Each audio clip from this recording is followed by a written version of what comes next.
భారత్ ప్రజా రైతు సంక్షేమ సంఘం అధ్యక్షులు, కమిటీ సభ్యులు. ఈ మధ్య టీవీల్లో కల్తీ గురించి బాగా చూపిస్తున్నారు. TV9 అయితేనేమి, NTV అయితేనేమి, టీవీల్లో వాళ్ళకి ముందుగా కృతజ్ఞతలు. మరి కొంతమంది ఆఫీసర్లు కొన్ని చెక్ చేస్తున్నారు, వారికి కూడా కృతజ్ఞతలు. మరి భారతదేశం మొత్తం మీద ఎక్కడెక్కడైతే ఏమేమి తయారు చేస్తున్నారో వాటన్నిటిని కూడా చెక్ చేయాలి. లేదంటే ఈ కల్తీ తిండ్లు తిని అసలు మానవ జాతి ఉంటుందో ఉండదని ఒక భయం అయితే ఏర్పడుతూ ఉంది. ఈ టీవీలో చూసిన తర్వాత అరే పెళ్ళిళ్ళకపోతే తింటున్నామే, ఇది కరెక్టా కాదనేది ఒక అనుమానం వస్తూ ఉంది. ఎక్కడైనా ఫంక్షన్లకు పోయినా, పెళ్ళిళ్ళకి పోయినా ఏం తినాలన్నా కూడా ఒక భయం అనేది ఏర్పడుతూ ఉంది. అంటే ప్రాణహాని జరుగుతుందేమో అంత భయంగా ఉంది. కాబట్టి ప్రభుత్వాలు దీన్ని తక్షణమే యుద్ధ ప్రాతిపదిక మీద ఆలోచన చేసి ఎవరెవరైతే మ్యానుఫ్యాక్చర్స్ అంటే తయారు చేసేవాళ్ళు ఉన్నారో, కొంతమంది లైసెన్స్ ఉండి చేసేవాళ్ళు ఉన్నారు, చాలామంది లైసెన్స్ లేకుండా చేసేవాళ్ళు ఉన్నారు. నూనెలు అయితేనేమి, ఏ పొడులు అయితేనేమి, మసాలాలు అయితేనేమి, ప్రతి ఒక్కటి కూడా క్షుణ్ణంగా పరిశీలన చేసి ఎవరైతే చాలామంది తప్పు చేస్తున్నారు భారతదేశంలో. కల్తీ కల్తీ కల్తీ, ఎవడి నాశనమైనా పర్వాలేదు, నేను బాగుండాలి, నా కుటుంబం బాగుండాలి. అందరూ నాశనం అయిపోయిన తర్వాత నువ్వు ఎలా బాగుంటావు? తిన్నవాడు బ్రతికితే మరి ఇంకోసారి తింటాడు, 100 సార్లు తింటాడు. తిన్నవాడు చచ్చిపోయేటట్లా నువ్వు పదార్థాలు తయారు చేస్తే ఏ విధంగా మానవుడు బతకగలుగుతాడు? వాళ్ళు అనారోగ్యం పాలై డబ్బులన్నీ హాస్పిటల్ ఖర్చు పెట్టేదానికి సరిపోతాయి. కాబట్టి ప్రభుత్వాలు ఇకనైనా కూడా ఆలోచన చేసి కేంద్ర రాష్ట్ర ప్రభుత్వాలు ఈ కల్తీ నుండి ప్రజల్ని విముక్తి చేయాలని చెప్పి కోరుతున్నాం. ఎందుకంటే ఈ రైతు ఏమో కష్టపడి పంట పండిస్తాడు, అవన్నీ తెచ్చి ఈ కొంతమంది దుర్మార్గులు ఇష్టం వచ్చినట్టు కల్తీ తయారు చేసి ప్రతి దాంట్లో కల్తీ చేస్తున్నారు. పాలలో కల్తీ, తినే తిండిలో కల్తీ, ఫర్టిలైజర్స్ కల్తీ, పెస్టిసైడ్స్లో కల్తీ. ఈ ఏమైపోతుంది ఈ దేశం? కాబట్టి దీనికి సంబంధించిన ఉద్యోగస్తులు దీన్ని ప్రతి చోట కూడా క్షుణ్ణంగా పరిశీలన చేసి డోర్ టు డోర్ ఎక్కడెక్కడ మ్యానుఫ్యాక్చర్స్ ఉన్నాయో, ఎవరెవరైతే దొంగగా తయారు చేస్తున్నారో వాటన్నిటిని కూడా కంట్రోల్ చేయాలని చెప్పేసి మేము భారత్ ప్రజా రైతు సంక్షేమ సంఘం నుంచి ప్రభుత్వాన్ని, ఉద్యోగస్తుల్ని కోరుతున్నాం. ఎందుకంటే మేము భారతదేశంలో ప్రజలు, రైతులు అందరూ బాగుండాలనేది మా యొక్క ఉద్దేశం.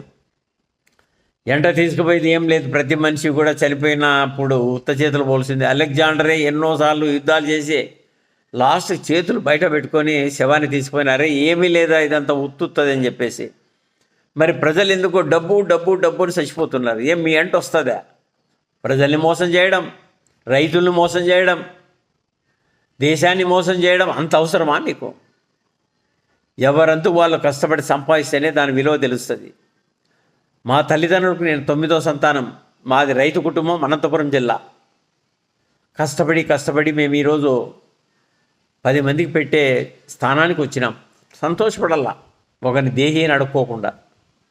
కానీ ప్రజలు ఎంత హీనంగా ఉన్నారంటే ఎక్కడ చూసినా లంచగొండ్లు, కల్తీలు, మోసాలు, దగాలు, హత్యలు. హెరాయిన్ అమ్మేవాడు హెరాయిన్ అమ్ముతాడు, గంజాయి అమ్ముతాడు, కల్తీ మందు అమ్మాడు కల్తీ మందు అమ్ముతాడు. దేశం నాశనం అయిపోతుంది. మరి ప్రభుత్వాలు ఇకనైనా కూడా చర్య తీసుకొని ఇటువంటి దుర్మార్గులు ఎవరైనా సరే కఠినంగా శిక్షించాలని చెప్తున్నాం. మరి అదే ఈ కల్తీ అనేది లేకుండా పోతేనే ప్రజల ఆరోగ్యం బాగుంటుంది. మరి మ్యానుఫ్యాక్చర్స్ కూడా ఆలోచన చేయండి. కల్తీ లేకపోతే మనుషు జీవితకాలం అనేది ఎక్కువ ఉంటుంది, ఇంకా మీ వస్తువులు అమ్ముడుపోయేదానికి అవకాశం ఉంటుంది. ఆ టీవీలో చూపిస్తూ ఉంటే భయం అవుతుంది మనిషికి. ఏం తినల్లా, ఏం తాగల్లా, ప్రతిదీ కల్తీ కల్తీ కల్తీ. మనుషుల్లో కల్తీ, తిండిలో కల్తీ. ఈ కల్తీ మనుషులతో ఈ దేశంలో బ్రతకాలంటేనే భయంగా ఉంది. ఒక్కోసారి అనిపిస్తుంది ఎందుకు ఈ దేశానికి స్వాతంత్రం వచ్చింది అనిపిస్తుంది. ఇప్పుడు ఉన్న వాళ్ళకంటే కూడా బ్రిటిష్ వాళ్ళే మేలు అనిపిస్తుంది. ఎందుకంటే వాళ్ళు కట్టిన కట్టడాలు ఈరోజు కూడా మనం వాడుకుంటున్నాం.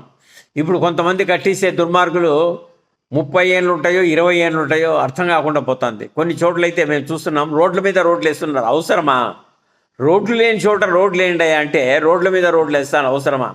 మరి దీనికి సంబంధించిన ఉద్యోగస్తులు ఆలోచన చేసి ఎక్కడెక్కడైతే రోడ్లు లేవో అక్కడ వేపించండి మున్సిపాలిటీల్లో కూడా.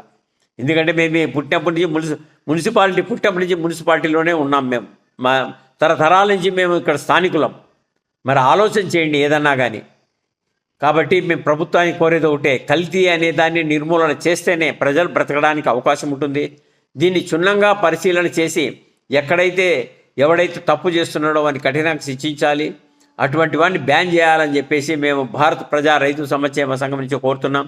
దయచేసి కేంద్ర రాష్ట్ర ప్రభుత్వాలు ఆలోచన చేసి దీని యుద్ధ ప్రాతిక మీద తక్షణమే ఈ కల్తీని నిర్మూలింప చేసేయాలని చెప్పి కోరుతున్నాం. మరి ఒక మహానుభావుడు మన ఆంధ్రప్రదేశ్లో ప్రతి హాస్టల్స్ ఈ స్టోర్ డీలర్ల దగ్గర చెక్ చేసి విజయరాఘవ ప్రతాప్ రెడ్డి అని అనుకుంటున్నాను, క్షమించాలి, నాకు అంతగా గుర్తులేదు. మరి ఆయన మనకు ఆదర్శం, ఆంధ్రప్రదేశ్లోనే ఒక ఆదర్శవంతులు ఆయన్ని చూసుకొని మనమంతా నేర్చుకోవాలి, ఎంతో నేర్చుకోవాలి. మరొకసారి వారికి కృతజ్ఞతలు. ఎందుకంటే చాలా నిజాయితీగా 100% నిజాయితీగా పనిచేస్తున్నారు ఆయన. ఇటువంటి వాళ్ళు ఉంటే మన రాష్ట్రం బాగుపడుతుంది, మన దేశం బాగుపడుతుంది. మనకు నిజాయితీ అనేది ముఖ్యం. మన ఎంట ఇచ్చేది ఏమీ రాదు, శరీరం ఎంట రాదు, ఆస్తి ఎంట రాదు, భార్య పిల్లలు ఎంట రారు, ఏది ఎంట రారు. నువ్వు చేసిన మంచి పని ఒకటి నీ ఎంట వస్తుంది. ఇప్పుడు ఎంతోమంది